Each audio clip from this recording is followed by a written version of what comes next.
Kuna siku katika mwaka ambazo hupita kama upepo wa kawaida, lakini kuna siku moja ambayo huja kama mapigo ya moyo yanayoongezeka taratibu. Siku ambayo hewa hubeba harufu ya waridi na macho ya watu hujaa mwanga wa matumaini. Siku hiyo ni Valentine. Ni tarehe 14 Februari, lakini si tarehe tu, ni wakati ambao mioyo hufungua milango yake na maneno ambayo yalikaa kimya kwa miezi mingi huamua kupewa sauti. Zamani sana katika mji wa Roma uliokuwa chini ya utawala mkali wa Kaisari Claudius wa pili, mapenzi yalijikuta yakizuiwa na sheria. Kaisari aliamini kuwa mwanaume asiyeoa alikuwa askari bora zaidi, akaamuru vijana wasioe. Lakini kulikuwa na mtu mmoja kasisi mwenye moyo wa huruma aliyeitwa Valentine. Aliona kuwa mapenzi si kosa na kuoa si udhaifu. Kwa siri aliwaoza vijana waliopendana.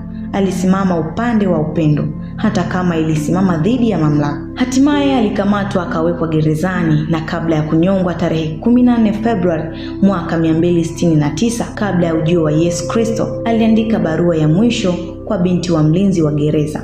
Barua iliyosainiwa kwa maneno yaliyodumu hadi leo, From your Valentine. Hivyo ndivyo jina lake lilivyogeuka kwa ishara ya mapenzi yasiyokubali kufungwa. Lakini Valentine si historia tu. Valentine si hadithi ya kale pekee. Ni kila tabasamu linalotumwa kwa siri, ni kila ujumbe wa kujali unaotumwa usiku wa manane, ni kila zawadi ndogo inayobeba maana kubwa. Ni siku ambayo waridi jekundu huzungumza zaidi kuliko maneno, chocolate huwa tamu zaidi kuliko kawaida, na neno na kupenda husikika kwa uzito wa kipekee.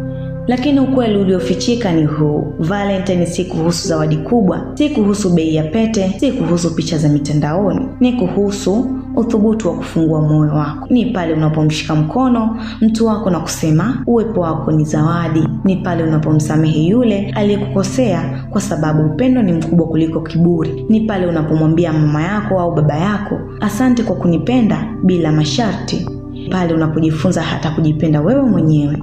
Valentine haikuumbwa tu kwa ajili ya wapenzi, iliumbwa kukumbusha dunia kuwa mapenzi ni nguvu, mapenzi ni ujasiri, mapenzi ni sadaka, na mapenzi ni maisha. Siku hii inatukumbusha kuwa moyo uliojaa chuki ni gereza, lakini moyo uliojaa upendo ni uhuru. Katika dunia yenye haraka, yenye mashindano na sauti nyingi, Valentine ni mwaliko wa kusimama, kushika pumzi na kujiuliza, je, nani ninayempenda? Jina langu ni Irene Musa na hii ni Anwar TV.